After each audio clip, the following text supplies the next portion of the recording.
ovarian cancer in July 2014. Was diagnosed very quickly and operated on very quickly, and started chemo, which I had weekly, in August and finished in January the following year, 2015. And then I was also at that time, in talking to oncologists, found out that I had the BRCA1 gene, because how lucky can you get? So I was then offered a place on the olaparib cancer trial, which was for if you had ovarian cancer and you had the genetic mutation. So you went on it. It was a double-blind trial, so I don't know whether I'm on the placebo or the actual drug. I think I'm probably on the placebo because I've had absolutely no side effects and I feel fine. So I've been on that now for about 18 months. And I'm fine and well and very positive about everything. And it's been quite a great experience being on the trial, because, we all want to do something to help try and come up with some good advances in medication in trying to get to deal with this disease. But also because I'm monitored regularly. I have a blood test every month at the Royal Women's, and I have a CAT scan every 3 months. So that's very reassuring for me to know that I'm keeping on top of how I'm going, and if worse comes to worse and symptoms appear, then we can deal with them very quickly. So my experience has been very, very positive, and I was only too happy to go on the trial and continue on the trial because, as I said, I'm monitored and I'm very well at the moment, and hoping that continues. So briefly, that's my story, and I'm happy to answer any questions anyone may have.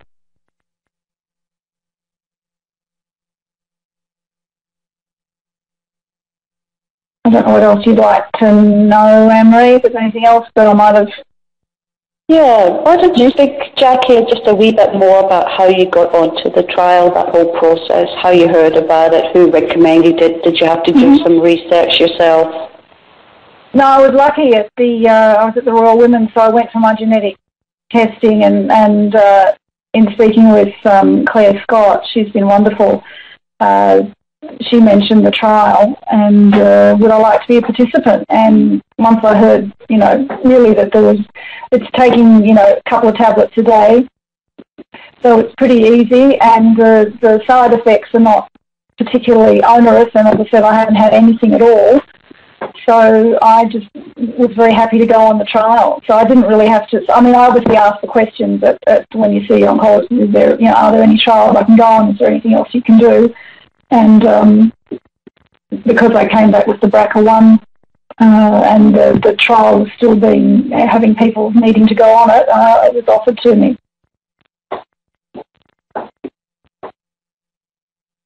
So I was happy to accept.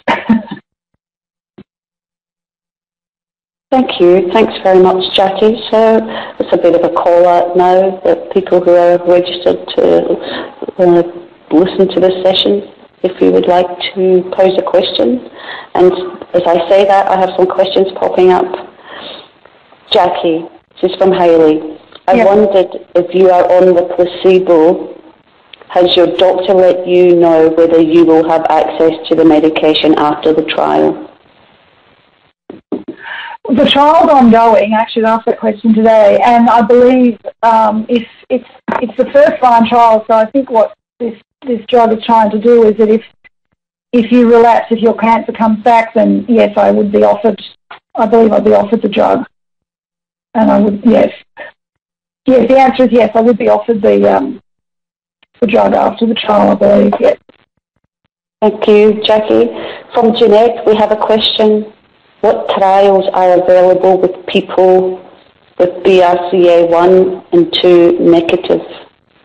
And then the next question from Jeanette is, what is the name of the drug Jackie's on? I didn't hear it. Jackie, do you want to speak to that? Yeah, it's olaparib. Olaparib? Yeah. Olaparib, sorry. Olaparib? Yes, that's the drug I'm on. Thank you. And Jeanette, your question, what trials are available with people What trials are available with people with BRCA1 and 2 negative? Jan, do you think, is there something you could respond to that? Yes, I'm off air. Can you hear me? Yes, you're on air now.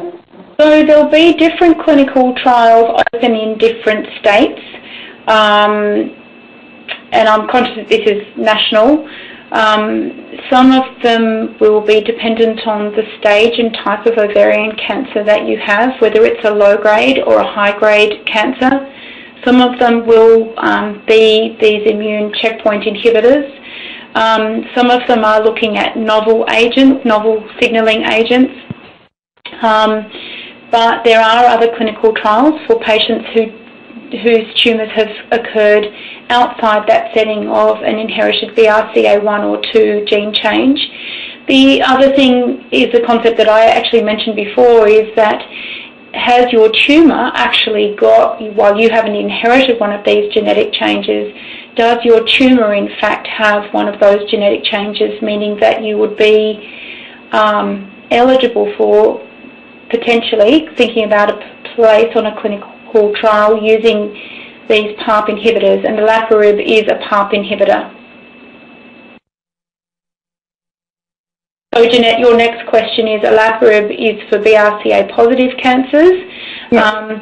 BRCA1 or 2 could be an inherited genetic change, and that is where we see the immediate focus for the use of olaparib, but we feel that there'll be some other ovarian cancers that are likely to respond to PARP inhibitor, olaparib and others use, and that could include those with what we call a tumour-based mutation or a somatic mutation rather than a inherited or a germline mutation. But there are other inherited gene changes that might make the tumour susceptible to the use of a PARP inhibitor, such as if you have an inherited genetic change in some of the other genes that can increase risk for ovarian cancer, PALB2 or RAD51, RAD52, then they are other possibilities that are coming. So Keytruda, Jeanette, is one of the immune checkpoint inhibitors that I've been talking about, so taking away the invisibility cloak. And Keytruda is one of a number of immune checkpoint inhibitors that are currently in trial, and high-grade ovarian cancers are particularly welcome onto those trials because we feel that it's definitely a group where we see this as a therapeutic option for at least a percentage of those patients.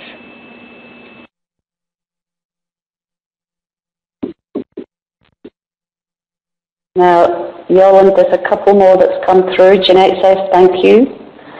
We have one from Nolene. She asks, how come before treatment is started, your genetic status is not checked? So it's coming. The world of genetics has really changed. So I've been doing cancer genetics now for 15 years. And in the beginning, we think we only maybe saw about 5% of patients who had a genetic change in BRCA1 and 2. David Botel gave the talk, and I think, Anne-Marie, it was a couple of weeks ago, am I correct? Or a month ago? Yes, it was in May. So he led a study called the Australian Ovarian Cancer Study, and it took 1,000 women, and they were all patients who were diagnosed with ovarian cancer, and they were invited over a number of centres in Australia, and they were invited to participate, and it was about looking at the epidemiological factors that are associated with ovarian cancer development. And they tested for BRCA1 and 2 gene changes in the blood, so it was looking for these inherited changes in all 1,000 women, and found in fact that the overall rates in high-grade ovarian cancer were about 15%. So 15% of all women who have high-grade ovarian cancers have one of these underlying genetic changes. If you have high-grade serous or high-grade endometrioid ovarian cancer and you are under the age of 60, we worked out, in fact, that your risk of having one of these genetic mutations is around 20 to 30% and goes up from there depending on your own personal cancer history or your family's cancer history, and sometimes ethnicity has to do with that. So right now, and Jackie might have been part of this, we are approaching BRCA1 and 2 testing really differently. And I'm in fact going to Queensland next week to give a talk to medical oncologists and people who work particularly with patients with gynecological cancer about this concept called mainstreaming. And that is where, when you are just diagnosed with treatment or with ovarian cancer and you are just starting your treatment, you might be talked to by either your medical oncologist or a genetic counsellor about gene testing in the very early parts of your treatment, and having that test result given back to you either still within your clinical trials, in your clinical unit, your oncology unit, or being invited to go to a familial cancer service, rather than that whole step-by-step. First of all, your doctor has to think about gene testing, and then they have to refer, and then you have to wait for a place to become available. It's going to be fast-tracked, and we've proven at Royal Melbourne and Royal Women's that this is a very acceptable means of gene testing. There are a number of other ways of genetic testing that are quite novel, so using a phone service and different methods that are going to be trialled around the country. But essentially, if you're a woman with high-grade ovarian cancer, you are eligible for genetic testing for BRCA1 and BRCA2 gene changes, providing you don't have a mucinous cancer, because the mucinous tumours are almost or invariably not going to carry one of those gene changes. Thanks very much, Yolan. There's a couple more questions that's come through. Question from Kath asks, I'm on the rucaparib trial. Please describe what kind of trial is this? So it's another PARP inhibitor. It's a different company. So same class of medication as olaparib. And it is, I'm not quite sure where you are, but it's probably a phase 2 study. So it's that second tier. It's proof of principle. And the patients of mine who've been on a rucaparib trial, they were not compared to placebo, so everybody on the trial received rucaparib, but it's what's called a phase 2 study. Thank you. Kath gave a little bit more information. Yolan, she said that she's had ovarian cancer operated in 2007, yep. And she does not have the BRCA1 and 2. So this is this idea, so Kath, you probably had to have a biopsy to go on that trial, and what we're looking for is, in fact, are there other ovarian cancers that we can pick who might respond to these PARP inhibitors? So looking to see if there are genetic changes within your cancer itself and the whole study group as a whole, and seeing if we can pick other groups other than those who've inherited these genetic changes that might respond to PARP inhibitor use. Thanks, Yolan. And we have a question from Phaedra, who asks, who will be able to advise me on what trials are currently available to my case? So that will be your medical oncologist, and it might be clinical trials, or it might be some of those other research trials. It could be, if it's a non-clinical trial, it could be your ovarian cancer team as a whole. It might be a physio, it might be one of your gynecology nurses, it might be a psychologist, it might be even a family cancer centre. So those other research trials aren't necessarily run by your medical oncologist. Clinical trials are generally offered to you by your medical oncologist. Phaedra, can I just say that I was quite stoked to see your name, because I'm actually chairing, I've written a trial for the treatment of advanced endometrial cancer, and that's called Phaedra. That's lovely. So we do have a couple more minutes before we finish up this webinar session. Could I put a call out for another question to either Jackie or Yolande? So there's Kath S there who says, That's the one I read out to you, Yolande? Yeah. Yes, yeah. So were you going to read that out for the group? Certainly. I can do that again. Kath S said, I should add I have ovarian cancer and was operated on in 2007. I do not have these RCA 1 and 2. I think that this followed on from Kath talking about being on the Recover trial. Right. Yeah. And we have a final question, possibly final, from Sue M. Sue says, how can we make clinical trials more available to women outside major cities? So this is one of these really important concepts that we're working on, and it may be that we have these bucket trials. So it means that in the regional centres, that if you have a medication that is being looked at to attack one of these particular signal pathways, and you have a whole group of cancers that might be applicable for that particular trial, or tag-ons. So that if you're in a regional centre, you might not have the capacity in terms of population or in terms of staff to be able to look after the trial itself. So these are why we are working at better ways of being able to, in fact, conduct clinical trials themselves, to open it up to a broader range of patients who might have therapeutic opportunity on a clinical trial that might otherwise not have been open to them.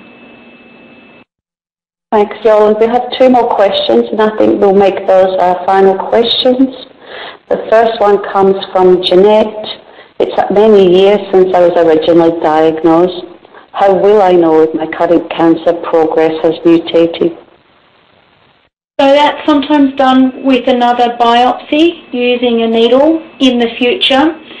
We're hoping that we will be able to look at how tumour cells change in terms of their signalling by taking a blood test and looking for what's called tumour DNA from that blood test. But at the moment it would be a repeat biopsy and reanalysing that tumour to see what changes have taken place. And we know that over time tumours change their signalling, so they change the genetic changes within them over time, so it can amplify some signalling pathways and shut down others, which therefore open up therapeutic options or shut them down. Thank you again, Yolande. And the final question, just about a final question, from Julie V. Julie asks, are you aware of a recently report in Lancet trial, i.e. new combinations of old chemotherapy agents that have proved very effective in platinum-resistant ovarian cancer? I'm not sure of the specific paper that you're talking about, but yes, we still have chemotherapy, which I haven't spent a lot of time talking about today because I guess we know that chemotherapy is a more blunderbuss approach. It basically is a cannonball effect. When a cell is going from this one into 2 new cells, it takes advantage of that dividing process and blasts that whole dividing process. It doesn't attack a single signalling pathway. It means, therefore, that the good cells in the body that happen to be growing from that 1 to 2 new cells are also affected by chemotherapy. So side effects are often a greater likelihood for patients on chemotherapy compared to these targeted treatments. So we still do use chemotherapy. With carboplatin is the backbone of treatment of ovarian cancer, and the platinums, I think, had their 40th anniversary a couple of years ago. So they are one of the oldest chemotherapeutic agents available to us, and yet they still remain a very, very well-used backbone of treatment in ovarian cancer. Thank you, Yolande. Julie B has just posted that the trial she was speaking about was reported in Lancet this year. Thank you for that update, Julie. This brings us to the end of our webinar. Ovarian Cancer Australia would like to thank Dr. Yolande Ansel and Jackie Polensky for being our guest presenters. We really appreciate and value the information and time that you've given us both today. I just want the participants to know that the recording of this webinar will be available next week on our Ovarian Cancer Australia website to view. And whilst you're on that website, keep a lookout for any information on our new online community forum that we are about to launch. And I want to thank you all for attending today's webinar. Your feedback is really important, and it helps us to inform and assist with future developments of our webinars. Could you please stay logged in to take our online survey, which you will be redirected to now. We thank you in advance for your feedback, and we wish you a pleasant afternoon, and we'll see you at the next webinar.